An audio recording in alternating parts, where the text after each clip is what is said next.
Hello दोस्तों। मेरे पास काफ़ी लगातार साथी जैसे मैसेज और कॉल कर रहे हैं कि यार भाई सिलेबस डिटेल में डिस्क्राइब होगा कि नहीं होगा, हमें किस बुक से तैयारी करनी चाहिए, हमें कहाँ से कोचिंग करनी चाहिए। तो दोस्तों 3 से 4 महीने पहले मैंने ये चीज़ पहले ही बताई थी कि भाई देखो, मैं किसी कोचिंग का प्रेफ़र नहीं कर सकता कि आपको कहाँ से तैयारी करनी चाहिए। हर कोचिंग का अपना अलग होता है, हर बच्चे का अपना अलग होता है। किसी को कंप्यूटर साइंस ज़्यादा आती है, किसी को बिल्कुल नहीं आती है, किसी को कम आती है। किसी का कौन-सा पोर्शन अच्छा होता है, किसी का कोई-सा पोर्शन अच्छा होता है। मैंने उस टाइम पे भी सिर्फ़ अपना-अपना बताया था कि भई मैं लॉजिक बेस से तैयारी कर रहा हूँ। और तो दोस्तों अब लगातार मेरे पास, जैसे आपके पास भी खबर पहुँची होगी, मेरे पटवारी में 2 गुना में तो चयन हो चुका है, उम्मीद है 1 गुना में भी होगा। परंतु हमारा सपना अनुदेशक बनना है, इस भर्ती के लिए हम लड़े हैं और पटवारी से अनुदेशक बहुत अच्छी जॉब भी है। अब उसके बाद से लगातार और ज़्यादा साथियों के मैसेज आ रहे हैं कि भई पार्ट 1 की तैयारी कहाँ से करें? तो दोस्तों देखो, सबकी अपनी पढ़ाई का अलग होता है, किसी को मैथ रीज़निंग अच्छी आती है, किसी को कम आती है, किसी को जीके अच्छी आती है, किसी को कम आती है। तो सबका अलग होता है, किसी एक के हिसाब से आप अपनी तैयारी नहीं कर सकते कि मान लो जैसे जिस चीज़ से मेरी कोई चीज़ अच्छी हुई है, वही चीज़ पढ़ के आपका भी मतलब अच्छा हो जाए। मैं अब फिर भी लगातार साथी, जैसे मेरे पास कम से कम भी 30-40 जनों को मैंने अलग-अलग मैसेज किए हैं, उसके बाद भी अलग-अलग क्वेरी आ रही है। तो मैंने सोचा एक शॉर्ट वीडियो बना के डाल देता हूँ, जो मोटा-मोटी आइडिया हो जाए। किसी मेरी तरफ से किसी कोचिंग का प्रचार नहीं है, मेरी तरफ से किसी बुक का प्रचार नहीं है और ना मैं ये कहूँगा कि भई जितना मैंने पढ़ा है या जैसे मैंने पढ़ा है वैसे ही आप पढ़ोगे तो आपका सिलेक्शन होगा। हो सकता है कि भई मैंने मान लो 8 घंटे पढ़ाई की है, हो सकता है अभी किसी को कुछ भी नहीं आता, वो 12 घंटे पढ़ के भी ना सेलेक्ट हो, और किसी को हो सकता है मेरे से आधे टाइम में 4 घंटे में पढ़ के भी वो सिलेक्शन ले ले। तो ये सब देखो, हर एक अलग इंसान पे डिपेंड करता है। मैं बस आपको एक मोटा-मोटा आइडिया दे दूँगा। अब सबसे ज़्यादा मेरे पास मैसेज आ रहे हैं मैथ रीज़निंग के टॉपिक्स के। तो दोस्तों देखो, हमने विभाग में बात की थी और विभाग वालों ने बोर्ड के ऊपर दिया है और जल्दी हमारी बोर्ड के जो चेयरमैन हैं हरिप्रसाद जी, उनसे मीटिंग प्रस्तावित है, जिसके अंदर हम सिलेबस डिटेल में डालने के लिए उनसे बात करेंगे। पर फिर भी मोटा-मोटी मैं आपको बता देता हूँ, जो पूरी अरिथमेटिक है, उससे आप पूरा कर लीजिए। पूरी अरिथमेटिक आएगी, जो एसएससी का आप सिलेबस उठा के देख सकते हो। अरिथमेटिक में शायद 15-16 टॉपिक होते हैं, वो सारे। उसके अलावा रीज़निंग है, तो रीज़निंग आप जो एसएससी वाली रीज़निंग है, वो पूरी उठाइए और उसे अच्छे से कीजिए। और उसके अलावा जो जनरल साइंस है, उसके लिए मेरे पास लगातार क्वेरी आ रही हैं। तो दोस्तों देखो, जनरल साइंस मैंने क्या है, 2017 लास्ट से तैयारी कर रहा हूँ। मैं पहले एसएससी और रेलवे की तैयारी करता था, बाद में एनटीपीसी का जब एग्ज़ाम जनवरी-फरवरी में फॉर्म भरा था, जब एग्ज़ाम नहीं हो रहा था, तो उसके बाद मैं राजस्थान गवर्नमेंट की जॉब की तैयारियों में आया था। उससे पहले मैं एसएससी रेलवे की ही तैयारी कर रहा था। तो साइंस देखो यार, जिसने रेलवे ग्रुप डी की तैयारी की होगी उसे पता होगा कि वहाँ साइंस का कितना ज़्यादा वेटेज है, तो मेरी साइंस वहाँ से पड़ी हुई है। मैंने तो देखो एनसीईआरटी वाली किताबें पढ़ी थी, पर वो क्या देखो टाइम कंज्यूमिंग होती हैं, तो मैं तो आपको यही ऑप्शन दूँगा कि भई या तो आप लुसेंट वाली बुक लेके आइए। लुसेंट की जो जनरल साइंस आती है उसमें से लुसेंट, वो आप जनरल साइंस पढ़ सकते हैं। उसके अलावा एक जो टेक 6 टू 12 जो एनसीईआरटी बुक्स आती हैं साइंस वाली, तो उसका एक निचोड़ आता है। हेराल्ड नाम से एक बुक आती है, आप वो भी रेफ़र कर सकते हो, ज़्यादा मोटी नहीं है, ज़्यादा डेप्थ में पढ़ने की ज़रूरत नहीं है। करंट अफ़ेयर के लिए लगातार जैसे मुझसे साथी पूछ रहे हैं, तो मैं ये बोलना चाहूँगा अभी जो मुगल की बुक आती है करंट अफ़ेयर की, आप वो पढ़ सकते हैं। अब सबसे ज़्यादा क्वेरी आ रही है भाई जीके की। तो यार देखो दोस्तों, मैं क्या है, जब मेरे कुछ फ्रेंड्स वगैरह थे, जब एनटीपीसी एग्ज़ाम नहीं हुआ, तो हम लोग आरएस की तैयारी करने लगे थे। तो जब फर्स्ट लॉकडाउन लगा था, तो उस टाइम में हमने क्या है, जो अपने लक्ष्य की वॉल्यूम 1, वॉल्यूम 2 और 10,000 की ऑब्जेक्टिव क्वेश्चंस वाली बुक आती है, मैंने लगभग, काफ़ी मोटी बुक है, उसको पढ़ने में क्या है, काफ़ी डिटेल्स में चीज़ें हैं, क्योंकि आप देखा होगा आपने आरएस वाला सिलेबस है। तो मैं जीके उससे पढ़ा करता था। तो फर्स्ट लॉकडाउन था, सब घरों में कैद थे, तो टाइम था, तो मैंने मतलब 7-8 महीने लगा के वो बुकें पढ़ी थी। उसके बाद मैंने 2021 के अंदर भी स्टार्टिंग में थोड़ी बहुत मैं तैयारी कर रहा था, तो मैंने स्प्रिंग बोर्ड्स के नोट्स पढ़े थे। पर वो बहुत ज़्यादा टाइम कंज्यूमिंग है और उसमें आपको बहुत ज़्यादा टाइम लगेगा। तो अपने पास, जैसे आपको पता होगा, मई-जून का बोर्ड ने मई-जून का एक्सपेक्टेड बताया है, तो मैं आपको बता देता हूँ आपकी जानकारी के लिए, अपना एग्ज़ाम मई में होगा, मिड मई के आस-पास। तो आप मिड मई मान के तैयारी कीजिए। अपने पास, जैसे आपको पता होगा, पूरे 4 महीने भी नहीं बचे हैं। तो मैं इतनी मोटी बुकें आपको नहीं बोलूँगा कि आप लोगों को ये बुकें पढ़नी चाहिए। भई मैंने खुद का बताया है। अब मैं आपको शॉर्ट में बताना चाहूँगा, एक सिकवाल की मानचित्र वाली बुक आती है, लगभग 150 से 200 पेज की आती है। उस बुक को आप कम से कम भी, मैं ये कहूँगा, 5 बार ज़रूर कीजिए। 5 बार, अगर एक बार, ये नहीं है कि आपने एक बार जीके पढ़ ली और जीके पढ़ने के बाद में एक बार पढ़ते किसी को याद नहीं होती, उसको बार-बार रिवीज़न करना पड़ता है। 4-5 बार आपको वो जीके सीखवाल पढ़नी पड़ेगी। उसके अलावा जो अपने मुमल वगैरह की दिशा 2020 जो प्रीवियस ईयर्स बुक आती हैं, जो जिसमें आरपीएससी और आरएसएसएमबी के प्रीवियस ईयर पेपर्स हैं, आपको वो पढ़ना चाहिए लगातार। इसी से आपकी जीके कवर हो जाएगी। क्योंकि देखो, अगर अपने पास टाइम कम होता है, तो उसमें स्मार्ट स्टडी करने की बहुत ज़्यादा ज़रूरत होती है, जिसने पहले कभी तैयारी नहीं की हुई होती। और जो साथी हमारे आईटी में अपने ग्रेजुएशन करने के बाद में आईटी कंपनियों में चले गए, उन्होंने कभी, जिन्होंने पहले तैयारी नहीं की, उनके लिए बहुत मुश्किल आ रही है। तो मोटा-मोटी मैंने आपको बुक का आइडिया दे दिया है। और पेडालॉजी की तो देखो, मुझे पता नहीं है ज़्यादा, बुक्स का 4-5 बुकें आती हैं बीएड की, जहाँ कंप्यूटर साइंस में बीएड करवाई जाती है। वैसे टीएन सर, जो अपना टीएन सर का यूट्यूब चैनल है, उस पे टीएन सर फ्री में वीडियोज़ अपलोड कर रहे हैं। पेडालॉजी की, आप वहाँ से भी पढ़ सकते हैं, क्योंकि भाई देखो मैं तो वहीं से पढ़ रहा हूँ। और उसके अलावा ये सारा होने के बाद में भाई लोग बोलते हैं यार कोचिंग में, अब जैसे कई मेरे पास साथियों के मैसेज आते हैं कि यार हमारी कोचिंग में इतने दिन हो गए पढ़ाते हुए, सिलेबस नहीं कवर हो रहा, सिलेबस खत्म नहीं हो रहा, ये नहीं हो रहा, वो नहीं हो रहा। तो यार दोस्तों, यार उसमें मैं कुछ नहीं कर सकता। आप कोचिंग पसंद करना आपकी अपनी इच्छा थी। अगर आपके कोचिंग वाले आपका सिलेबस नहीं करा रहे तो भई आप उन्हें बोलो ना भई, जिनकी कोचिंग का सिलेबस नहीं हो रहा, वो अपने कोचिंग वाले को बोलो कि भई मेरा सिलेबस नहीं हो रहा, 4 महीने बाद, 4 महीने मेरे एग्ज़ाम में नहीं है, मैं कब तो पढ़ूँगा। अब जैसे हम आंदोलन से आने के बाद में हम अगस्त में तैयारी हमने चालू कर दी थी। हम टीएन सर के घर जाया करते थे 8-10 लड़के, और टीएन सर के घर पे जाके हमने तैयारी चालू कर दी थी। लगभग 1 महीना हम सर के घर पढ़े थे। उसके बाद में सर ने शायद 7 सितंबर से रिद्धि-सिद्धि का बैच चालू किया था, तो जो हमने 1 महीने पढ़ा था, वो पूरा बैच का देखो, ये तो है नहीं कि सर हमें अलग से पढ़ाते। हमने पूरा वो वापस से पढ़ा, तो अब हमारा बैच 7 सितंबर से चालू हुआ था। और उसके बाद में 7 सितंबर से चालू हुआ था, और अभी हमारा 15 जनवरी के आसपास बैच खत्म हो चुका है। अभी साइंस के जैसे कुछ टॉपिक बचे हुए हैं, वो चल रहे हैं, और पेडालॉजी वो थोड़ी बहुत सर पढ़ा रहे हैं। कुछ टॉपिक हैं जो हम इंतजार कर रहे थे, सर ने इस वजह से रोक रखे थे कि भाई डिटेल में सिलेबस आएगा तो उसके बाद करवा देंगे। परंतु जैसा है कि अभी तक डिटेल में सिलेबस नहीं आया है, तो इस वजह से सर कंप्लीट करवा रहे हैं। बाकी टेक्निकल पार्ट हमारा पूरा कंप्लीट हो चुका है, कुछ भी नहीं बचा है 13 जनवरी तक। तो देख लो, सितंबर से लेके 15 जनवरी तक आप टाइम देख सकते हो। काफ़ी सर ने डिटेल्स में पढ़ाया है। अभी मान के चलो, जो टीएन सर की आपने हिंदी वाली, इंग्लिश वाली बुक देखी होगी, सर ने उतना डेप्थ में पढ़ाया है हमें।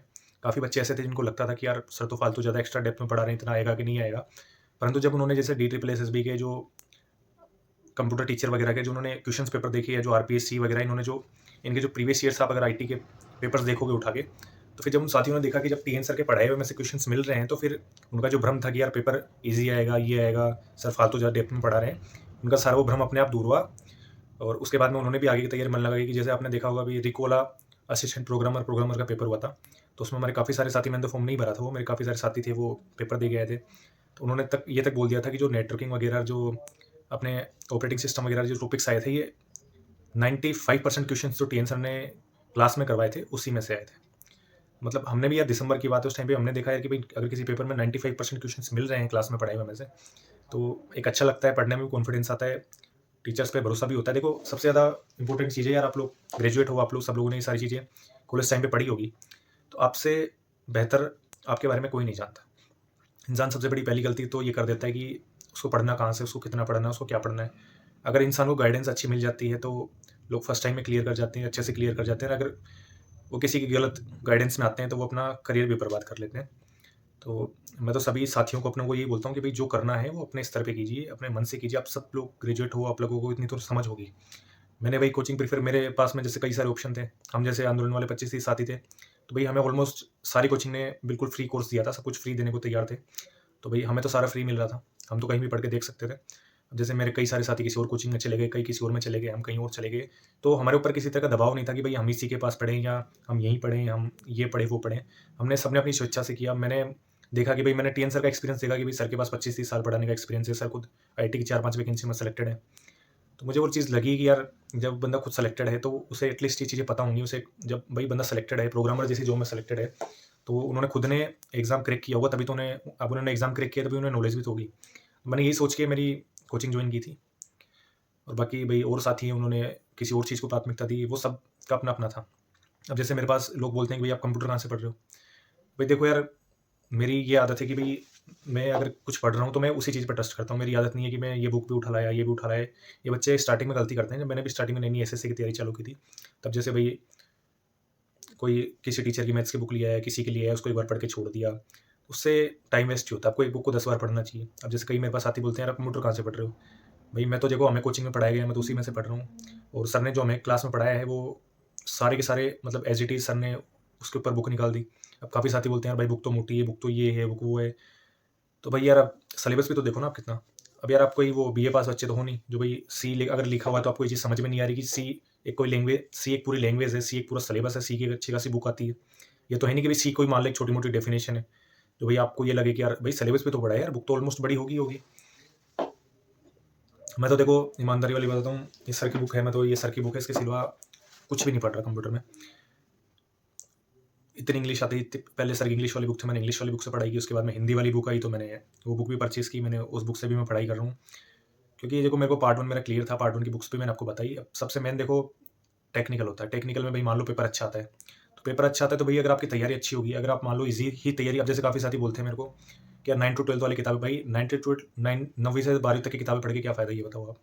जब सिलेबस अपना इतना लेंथी बना है, भाई जब सिलेबस पूरा बीटेक वाला उठा के दिया है, बीसीएमसी वाला उठा के दिया है, तो भाई एग्जामिनर के पास, जिसके पास जो पेपर सेट होने के लिए, पहली बात तो पेपर में एग्जाम का सिलेबस मैं आपको बताता हूँ, अपना एग्जाम का सिलेबस एमएनआईटी ने बनाया था। आप किसी का अगर कोई एमएनआईटी में प्रोफेसर जानकार हो, आप उससे ये चीज़ बाकायदा पूछ सकते हो। कंप्यूटर अनुदेशक भर्ती का टेक्निकल वाला जो सिलेबस है वो एमएनआईटी ने बनाया है, और वहाँ के अच्छे प्रोफेसर्स ने बनाया है, इसलिए इतना डिटेल में इतना लेंथी है। और मैं कह सकता हूँ ये बात कि पेपर भी इसका बहुत अच्छा लेवल का बनेगा। तो ईजी किताबें मत पढ़िए। अगर आप भाई अच्छी किताबें पढ़ो ना, ईजी आएगा तो आप ईजी तो कर ही दोगे। अगर मान लो अच्छा आ जाएगा, आप ईजी पढ़ के जा रहे हो, तो फिर आपके अंदर क्या बनेगी? आपका तो टाइम खराब है। क्या मतलब निकला इतना पढ़ने का? तो भाई देखो, चीज़ें अच्छी पढ़ो। अब अच्छे लेवल की मैंने चीज़ें पढ़ी हैं, क्वेश्चंस भी आ रहे हैं। सर की जैसे फर्स्ट टेस्ट भी आया था, तो उसमें काफ़ी अच्छा लगा भी, वही काफ़ी क्वेश्चन आते थे। अब कई बच्चे बोल रहे हैं सर की टेस्ट सीरीज़ कि सर की टेस्ट सीरीज़ की फ़ीस ज़्यादा है। भाई अच्छी चीज़ की यार देखो, फ़ीस तो लगती है। अपने उत्कर्ष जैसी कोचिंग ने ये कह दिया था कि भाई पहली बार वैकेंसी है, इसलिए हम 15,000 में इसकी कोचिंग करवा रहे हैं। अदरवाइज सिलेबस इसका इतना बड़ा है कि इसकी कोचिंग अगली बार अगर इसकी वैकेंसी आती है, तो हम कम से कम इसकी फीस 30,000 रखेंगे। भाई अब देखो यार, ऐसी कोचिंगों में तो वीडियोग्राम से वगैरह जैसे इनकी भी 15-15, 20-20 हज़ार होती है। तो उससे आप उस चीज़ को क्यों देख रहे हो? भाई आपकी 1 महीने की तनख्वाह मानो ना, आप जिस दिन अनुदेशक बन जाओगे, उसके 1 महीने की तनख्वाह मान के चलो आप। तब आप सरकार को ये थोड़ी बोलोगे कि नहीं यार, आप हमें सैलरी ज़्यादा दे रहे हो, नहीं सैलरी कम करो। तो यार इस चीज़ के लिए मेरे को एटलीस्ट मत बोला करो कि यार वो कम करवा दूँ, वो कम करवा दूँ। भाई पढ़ना आपको है यार, मैं खुद थोड़ी आपको दे रहा हूँ जो आप मुझे कह रहे हो। बुक में मैं तो बता रहा हूँ आपको भाई, ये जैसे आपने बुक देखी होगी, मैं तो इसी से तैयारी करता हूँ। इसमें मुझे ऑलमोस्ट हर टॉपिक मिला। काफ़ी जैसे भाई कई पढ़ने वाले समझदार बच्चे हैं, तो वो तो कहते हैं कि भाई कॉलेज वाली बुक है। भाई कॉलेज वाली बुक है, आप पढ़ने बैठोगे, हमने भी पढ़ी है भाई, अच्छी-अच्छी मोटी-मोटी बुकें आती हैं। सी की भी अलग आती है, सी प्लस प्लस की भी अलग आती है। पर बात वो है ना कि वो पढ़ने का टाइम है कहाँ इतना? अब भई आप इतना बड़ा जीके है, मैथ, रीज़निंग है, उसके बाद कंप्यूटर है, तो आपके पास क्या इतना टाइम है? वो किताबें तो भई अपने को शायद मेरे हिसाब से 3 या 4 या 6-7 अपनी किताबें होती थी 1 साल के अंदर या 1 सेमेस्टर के अंदर। तो इसको पढ़ने का सिर्फ़ अपने को वो पढ़ना होता था, उसमें अपने को खूब टाइम मिलता था। और उसमें भी जैसे आपको पता होगा कॉलेज में क्या आता था भई, 20 ऑब्जेक्टिव आ जाते थे, 40 ऑब्जेक्टिव आ जाते थे। बाकी ये क्वेश्चन इतने नंबर का है, इस यूनिट से इतने नंबर आ जाएगा, तो अपन वो पढ़ के पास होते थे। पर कॉम्पिटिशन एक ऐसी चीज़ है जिसमें आपको पूरा पढ़ना पड़ेगा, अच्छे से पढ़ना पड़ेगा। एक-एक नंबर पे आपने देखा होगा भई कितनी मारा-मारी होती है एक-एक नंबर की। तो इसलिए मैं कहूँगा भई, शॉर्ट से शॉर्ट चीज़ें रखो, उन किताबों को बार-बार पढ़ो। अब कॉलेज वाली किताबें यार पढ़ने बैठोगे भई, जिसकी टेक्निकल अच्छी है वो तो उन चीज़ों से रिवीज़न कर सकता है। पर जैसे किसी ने भाई 8-10 साल पहले इंजीनियरिंग कर ली, 7-8 साल पहले इंजीनियरिंग कर ली, उसके दिमाग से वो सारी चीज़ें निकल चुकी हैं।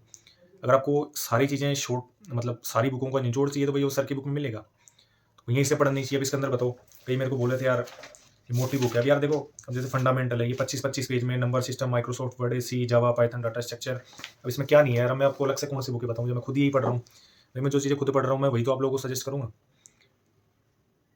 अब अगर देखो भाई इस बुक से भी बाहर आता, अगर लोगों को लगता है कि भाई इस बुक से भी बाहर आएगा, तो भाई वो तो देखो सीधी बात है, कोई बुक अपने आप में कंप्लीट नहीं होती है।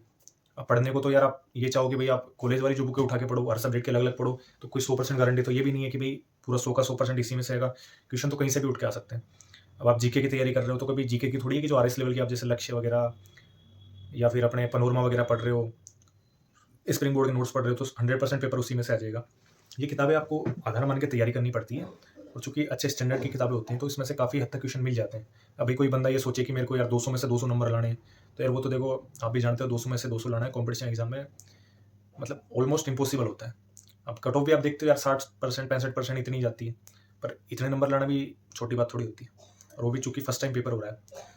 मैं तो कई बार, जैसे मैंने प्रोग्रामर का फर्स्ट टाइम जो एग्जाम आया था उसका पेपर देखा था, उसमें शायद 120 सीटें थी, 119 सीटें थी, उसमें से मात्र 15 लोग सेलेक्ट हुए थे फर्स्ट टाइम एग्जाम के अंदर। लोगों के मिनिमम क्वालिफाइंग मार्क्स नहीं आए थे। और जो कि आपने अभी लास्ट जो वीडियो का पेपर था वो देख लिया, उसमें किस लेवल का कंप्यूटर आया था। इवन जो कंप्यूटर साइंस वाले थे, उनकी भी खुद की भी 10 में से 7-7 क्वेश्चन करने में एक बार हालत खराब हो गई थी। बट ऑलमोस्ट उन लोगों ने कर दिए थे 7 क्वेश्चन, 8 क्वेश्चन। बाकी जो नॉन कंप्यूटर फील्ड से थे, उनका मैंने देखा भई 1-1, 2-2 क्वेश्चन भी नहीं आ रहे थे उन्हें, कि यार पता नहीं कहाँ से क्वेश्चन आ गए फंडामेंटल बोल के, और सी प्लस प्लस किसने बनाई उसके क्वेश्चन पूछ रहे हैं। भाई क्वेश्चन कहीं से भी आ सकते हैं, चूँकि पेपर भी अच्छे लेवल का आएगा। कोई ये नहीं कि भई जब अपने को सिलेबस ही 9वीं से 12वीं का नहीं दिया, अपने को सिलेबस ही बीटेक वाला उठा के दिया है, तो अगर कोई आपको मूर्ख बना रहा है, या आप ये सोच के मूर्ख बन रहे हो कि भई 9वीं से 12वीं तक की किताबों में से कुछ आएगा, तो भई आपसे बड़ा मूर्ख कोई हो नहीं सकता। भई उसमें तो, उन किताबों में तो अपना पूरा सिलेबस भी कवर नहीं हो रहा यार। आप कैसे सोच के चल रहे हो? कोई सोच रहा है यार बेसिक का सिलेबस ईज़ी आएगा, सीनियर का हार्ड आएगा, ऐसा कुछ नहीं है। जिन स्कूलों में 9-10th जो बेसिक इंस्ट्रक्टर लगा रहे हैं, काफ़ी स्कूलों में देखा होगा यार आपने, कितने 250-300 के आस-पास लगा रहे हैं सीनियर इंस्ट्रक्टर, स्कूलें तो कितनी सारी हैं। फिर बाकी स्कूलों में 11-12 भी आपसे पढ़वाएँगे। तो अगर आप ये सोच रहे हो ना कि भई अपना यही काम है, तो ऐसा कुछ नहीं है। तैयारी अच्छे लेवल की करो। मैं मैं जो बुकें पढ़ रहा हूँ वो मैंने आपको बता दी। मैथ रीज़निंग की मैंने आपको बताई थी। मैथ रीज़निंग की अपने मैथ रीजनिंग की अपनी मथुरिया की बेसिक मैथ और रीजनिंग की बुक आती है, आप वो परचेस कर सकते हैं। उन बुक को कम से कम 5-5, 7-7 बार करो। एनसीईआरटी का सार आता है 6 टू 12th जनरल साइंस के लिए, आप वो पढ़ सकते हो। जीके के लिए मैंने आपको बता ही दिया, मानचित्र वाली पढ़ सकते हो। उसके अलावा जो प्रीवियस ईयर जीके के आते हैं, ये मूवमेंट वाली करंट अफेयर पढ़ सकते हो। पेडोलॉजी के लिए टीएन सर का जो वो है यूट्यूब चैनल, उस पर पेडोलॉजी क्लासेस आपको मिल जाएंगी, सर करवा रहे हैं, आप वो पढ़ सकते हो। उसके अलावा मैं खुद के लिए बता रहा हूँ, जो मैंने प्रीफर की है, और मैं टीएन सर की बुक के अलावा कुछ नहीं पढ़ रहा है, कि वो ऑब्जेक्टिव क्वेश्चंस की भी एक बुक आई थी इंजीनियर्स अकेडमी की, मैंने वो भी परचेस की है। मैं जैसे यहाँ से पढ़ रहा हूँ, वहाँ से क्वेश्चन लगा रहा हूँ। उसके अलावा जो सर की टेस्ट सीरीज है, 20 पेपर आएंगे, और सर ने पेपर से भी, जो सर की जानकार हैं, जो पेपर सेट वगैरह करते हैं कॉम्पिटिशन एग्जाम्स के, सर ने कंप्यूटर के जो पेपर हैं वो उन्हीं से सेट करवाए हैं। और भाई मैं तो खुद पढ़ा हूँ, तो मुझे ऑलमोस्ट ट्रस्ट है इस चीज़ के ऊपर कि भाई जो पेपर का लेवल है, वो जो टीएन सर के टेस्ट हैं, आप इनसे मैच कर सकते हो, कि लगभग इन्हीं के इक्विवेलेंट रहेगा। क्योंकि सर ने खुद ने 2-3 स्टेट के कंप्यूटर के जैसे पेपर बनाए हुए हैं, बैंकों के आईटी ऑफिसर के पेपर सर ने सेट किए हुए हैं। तो इस वजह से मैं देखो ट्रस्ट कर पा रहा हूँ, क्योंकि जो बंदा खुद सेलेक्टेड है वो अच्छा गाइड कर सकता है आपको। बुक मेरी नज़र में तो देखो ये है कि ऑलमोस्ट मेरी नज़र में तो अभी तक तो इससे बेहतर बुक कोई है नहीं। और ऑब्जेक्टिव की अभी सिर्फ इंजीनियर्स अकेडमी की बुक आई है, आप वो प्रीफर कर सकते हो। आप उस इससे पढ़ने के बाद मुझसे ऑब्जेक्टिव क्वेश्चन सोल्व कर सकते हो। उसके अलावा D triple S S B वगैरह के इनके जो अपने प्रीवियस ईयर पेपर हैं कंप्यूटर के, आप ये भी सोल्व कर सकते हो। और 4 महीने तो आप देखो यार, 4 महीने में शॉर्ट टू शॉर्ट जो मैं मानता हूँ कि आपको कम से कम बुक्स परचेज करनी चाहिए और उन्हें बार बार पढ़ना चाहिए। उसी में आपका फ़ायदा है, उसी में आपका सिलेक्शन है। और कईयों को ये लगता है कि भाई सरकार लेवल कम रखेगी, क्योंकि सरकार को पोस्टें भरनी है, तो भाई ये वहम भी निकाल देना। कोई सरकार तो, ये सरकार ने तो वैकेंसी सरकार की मर्जी के खिलाफ आ रही है, तो सरकार क्यों चाहेगी कि मैं 10 की 10,000 सीटें भरें। सरकार ने तो हार्ड दे दिया, कह देंगे कि भाई आप कोर्ट में इस चीज़ को ये थोड़ी बोल सकते हो, विरोध थोड़ी कर सकते हो कि पेपर सरकार ने हार्ड बनाया इसलिए हम सेलेक्ट नहीं हुए। भाई ये कोई एक्सक्यूज़ नहीं होता। सरकार को कोई मतलब नहीं है, सरकार चाहे तो सरकार कह दे भाई 3,000 ही लोग सेलेक्ट हुए हैं, आप उसमें सरकार की गलती थोड़ी बता सकते हो। कमी तो हमारी है ना, कि हमने अच्छी लेवल की तैयारी नहीं की। सरकार की तो बढ़िया 7,000 जनों का सैलरी बच रही है। सरकार की तो 7,000 लोगों की तनख्वाह बच रही है, सरकार को क्या मतलब है। तो ये इस टाइप के जो एक्सक्यूज़ मैं कई बार ग्रुपों में पढ़ता हूँ, तो यार मुझे लगता है, जैसे कई बोलते हैं यार हमें कोई कोचिंग है, उसके मेरे साथी बता रहे थे कि भाई हमारा अगस्त में बैच चालू हुआ था, जनवरी खत्म हो गई, अभी हमें 2 महीने और लगेंगे। तो भाई 6 महीने हो चुके हैं, 2-3 महीने और बचेंगे। भाई इतना कितना आपको कॉलेज का तैयारी करवा रहे हैं, जो 8-8, 9-9 महीने तक आपका सिलेबस खत्म नहीं हो रहा। यार हमने भी तो सितंबर से तैयारी चालू की थी, मिड जनवरी तक तो हमारा भी कोर्स खत्म हो गया। और मैं चैलेंज देता हूँ कि आपको जितना पढ़ाया उससे तो ज़्यादा ही हमें पढ़ाया होगा। तो अब यार, और किसी कोचिंग के भरोसे मत बैठे रहो। मैं कोई ये थोड़ी कि मैं मेरी कोचिंग के भरोसे बैठा हूँ। भाई सर से मुझे जितना पढ़ना था उतना मैंने पढ़ लिया, मुझे जितनी गाइडेंस लेनी थी मैंने उतनी ले ली। अब भाई मैं सर से जो मैंने पढ़ा उसके नोट्स इसमें हैं, तो मैं उसके हिसाब से इससे तैयारी कर रहा हूँ। जो मैंने क्लास नोट्स बनाए मैं उससे तैयारी कर रहा हूँ। अब मेरा तो ये पढ़ा हुआ काम में आएगा ना। ये थोड़ी कि भाई सर मेरे दिमाग में कोई चीज़ डाल देंगे कि भाई सर ने पढ़ाया था, बस वो मेरे को एक बार पढ़ते ही याद हो गया। भाई मुझे अपने हिसाब से तैयारी करनी पड़ेगी। काफ़ी साथी ऐसे हैं जो घर पे तैयारी कर रहे हैं, वो तो और भी बेस्ट है। भाई कई लोगों को लगता है कि भाई उन्हें गाइडेंस की ज़रूरत नहीं है, वो सेल्फ तैयारी कर सकते हैं, तो वो तो और भी बेस्ट है कि एटलीस्ट वो टाइम तो ख़राब नहीं कर रहे हैं। अब भाई काफ़ी साथी ऐसे हैं 6-6 महीने हो गए उनको कोचिंग करते हुए, कोचिंग ही पूरी नहीं हो रही, और अब कह रहे हैं बोले भाई 7-7, 8-8 घंटे हम पढ़ के आते हैं, उसके बाद भी हमारा सिलेबस खत्म नहीं हो रहा। भाई आपको देखो, कोचिंग को मूर्ख बनाया जाता है, सीधी बात। कोचिंग वालों को पैसा चाहिए, उनको मूर्ख बनाने के अलावा और कोई काम नहीं है। आप अपना पैसा उनको दे के आ रहे हो। अगर कोई कोचिंग वाला ये कहता है कि भाई मेरे पास आ जाओ, 100% सिलेक्शन हो जाएगा, या मैं तेरा 100% सिलेक्शन करा दूंगा। अगर कोई कोचिंग वाला ये कहता है, उसके बाद अगर पढ़ा लिखा ग्रेजुएट बंदा उसकी बातों में आता है, तो भाई माफ़ी चाहूँगा इस बात को कहने के लिए, पर उससे मूर्ख और उससे बेवकूफ़ इंसान कोई इस दुनिया में नहीं मिलेगा, जो किसी की बातों में आके उससे अगर ये लगे कि फलानी कोचिंग वाला आपका सिलेक्शन करवा देगा। भाई कोचिंग गाइडेंस के लिए होती है, वो आप लो, उसके बाद में अपनी सेल्फ तैयारी करो, अच्छा मैटर उठाओ, और कभी किसी दूसरे से मत पूछो कि भाई तू क्या पढ़ रहा है। जो हर इंसान को खुद का पता होता है। अब जैसे मेरा पार्ट 1 तैयार था, तो मुझे पार्ट 1 तैयारी करने की ज़रूरत नहीं पड़ी, मुझे सिर्फ टेक्निकल पढ़ना था। मैं टेक्निकल पढ़ रहा हूँ, पार्ट 1 का मेरा रिवीजन चल रहा है। तो भाई मुझे मेरे हिसाब से जो बेस्ट लगा मैंने वो चूज़ किया, उसके हिसाब से मैंने पढ़ाई की। टाइम पे मेरा भाई जल्दी कोचिंग करने का फ़ायदा मेरे को ये मिला ना कि भाई मैंने सितंबर में कोचिंग चालू की, भाई आंदोलन भी किए, ट्वीट भी किए, सारे काम किए, उसके बाद में पढ़ाई का टाइम भी निकाला। तो कोई ये थोड़ी कि मैं आंदोलन में लग गया तो मैंने पढ़ाई छोड़ दी है, मैं पढ़ाई कर रहा हूँ तो मैंने वैकेंसी की आवाज़ उठानी छोड़ दी। भाई सारे काम साथ में हो जाते हैं। टाइम पे मैंने सितंबर में कोचिंग चालू की, जनवरी मेरी खत्म हो गई, तो इससे बेनिफिट मुझे ये मिला कि भाई 4 महीने बचे हुए हैं मेरे पास में पीछे। अब तो पूरे 4 भी नहीं मानता मैं, इतने दिन बचे हुए हैं, इसके अंदर एटलीस्ट मैं रिवीजन तो कर पाऊंगा इनका 2-3 बार। कम से कम एक बार मैंने अच्छे से डिटेल में पढ़ लिया, तो मैं कम से कम उसका 3-4 बार रिवीजन तो कर पाऊंगा मुझे। क्योंकि भाई एक बार पढ़ते ही थोड़ी कि मान लो सर की कोचिंग मैंने ले ली, कंप्लीट हो गई, तुरंत बाद मेरा एग्जाम हो जाए तो भाई मेरे पूरे में से नहीं। वो मैंने डिटेल में पढ़ा है, उसका मुझे जब तक मैं 4-5 बार रिवीजन नहीं करूँगा और जब तक मुझे उसका प्रॉपर टाइम नहीं मिलेगा, तो उस मेरी तैयारी का कोई फ़ायदा नहीं है। फिर तो आप ये मान लो, अगर जैसे आपका उससे जस्ट पहले आपका सिलेबस खत्म हो रहा है, उससे पहले अगर आपका जस्ट सिलेबस खत्म हो रहा है एग्जाम से पहले, तो आप ये मान के चलो आप अगली वैकेंसी की तैयारी कर रहे हो। हाँ, एक चीज़ अगर ये है कि आप कोचिंग करने के बाद में साथ में अगर आप रोज़ के 4-5 घंटे देते हो, उस चीज़ को आप साथ के साथ 2-3 बार रिवीजन कर लेते हो, वो एक अलग चीज़ है। ज़्यादा से ज़्यादा मैं तो अब ये कहूँगा, बुक उठा लो। मैंने तो ये उठा रखी है, मैं तो इसी से तैयारी कर रहा हूँ और मुझे भरोसा है कि ये पढ़ के मैं सेलेक्ट भी ज़रूर हो जाऊँगा, क्योंकि इसमें ऑलमोस्ट मुझे भई मैंने खुद ने भी तो बीसीएमसी की है, तो मुझे पता है इस किताब में कितना मैटर है, कितना नहीं है। किसी को लगती होगी हार्ड, भई हमें तो लग रही है कि इसका लेवल आएगा। डीएसएसबी वाले भी मैंने पेपर दिए हैं, तो थोड़ा बहुत लेवल का आइडिया है। और मैं तो देखो, ये जो मेरी बुक लिस्ट थी मैंने आपको बता दी, बाकी हर इंसान का अपना उसके ऊपर है कि उसे कितना आता है, उसे कितना पढ़ने की ज़रूरत है। सब अपने-अपने हिसाब से तैयारी करो। साढ़े 3-4 महीने आपके पास में बचे हुए हैं। और कुछ साथी जो मुझे कहते हैं कि भाई मेरे कोचिंग वाला सिलेबस नहीं करवा रहे, खत्म नहीं कर रहे, टाइम पास कर रहे हैं, तो भाई उसका मेरे पास कोई इलाज थोड़ी है। मैंने थोड़ी कहा था आपको वहाँ जाओ, अपने हिसाब से जाओ, भाई बच्चे इकट्ठे होकर जाओ, बोलो हमारा सिलेबस कराओ कंप्लीट, तैयारी करवाओ हमें, किस चीज़ की हमने पैसे दिए हैं। भाई हमने जैसे स्टार्टिंग में हमारी कोचिंग में सर ने, कुछ बच्चों ने कहा कि भाई वो तैयारी वो चालू करो, क्या टेस्ट सीरीज चालू करो, तो भाई हमने इस चीज़ के लिए मना किया कि भाई हम तो टेस्ट सीरीज स्टार्टिंग में भाई सितंबर में टेस्ट सीरीज चालू करें, क्या मतलब है। हमने कहा हमारा टाइम से सिलेबस खत्म करो, उसके बाद टेस्ट लो हमारे, एटलीस्ट सिलेबस कंप्लीट होगा तो उसके बाद टेस्ट देने में तो मजा आएगा। पता चला पूरा पेपर आ रहा है, उसके अंदर से फंडामेंटल पढ़िए, सी पढ़िए, पेपर पूरे का दे रहे हो, नंबर 20 आएंगे, आदमी वैसे डिमोटिवेट हो जाएगा। अब उसके बाद में देख लो, हमारे पास में आराम से टेस्ट देने का भी टाइम है, रिवीजन का भी टाइम है, क्योंकि भाई हमने टाइम टू टाइम सर को इस चीज़ के लिए बोलते रहे कि भाई हमें हमारा सिलेबस टाइम पे चाहिए। नोट्स हमने जो हमें लिखवाए वो हमने लिखे, जो हमें पीपीटी से करवाया उसकी हमें पीपीटी टाइम टू टाइम मिलेगी। अब एटलीस्ट 20 हमारे पास में टेस्ट रहेंगे, वो हम अच्छे से कर लेंगे, कवर कर लेंगे। बुक हमें सर ने दे ही दी। अभी इस बुक में ऑलमोस्ट जो हमने क्लास में पढ़ा वो सारी चीज़ें हैं। और उसके अलावा ऑब्जेक्टिव के लिए मैंने इंजीनियर्स एकेडमी की जो ऑब्जेक्टिव क्वेश्चंस वाली बुक आती है वो परचेज कर ली, मैं उसमें से प्रैक्टिस कर लूँगा। उसके अलावा जीके वगैरह की इसकी और भी चीज़ों से प्रैक्टिस कर लूँगा। और बाकी मेरे साथी हैं उनसे मैं ये कहना चाहूँगा, तैयारी करो, साढ़े 3-4 महीने आपके पास में है, उससे ज़्यादा आपको टाइम नहीं मिलेगा। अगर आपको कोई और मूर्ख बनाता है कि एग्ज़ाम और आगे जाएगा, और डिले होगा, वो होगा, तो ऐसा कुछ नहीं होने वाला है। कोर्ट वाली प्रक्रिया भी साइड टू साइड चल रही है, वो भी अपने फेवर में है पूरा, उसकी भी कोई टेंशन लेने की ज़रूरत नहीं है। धन्यवाद साथियों।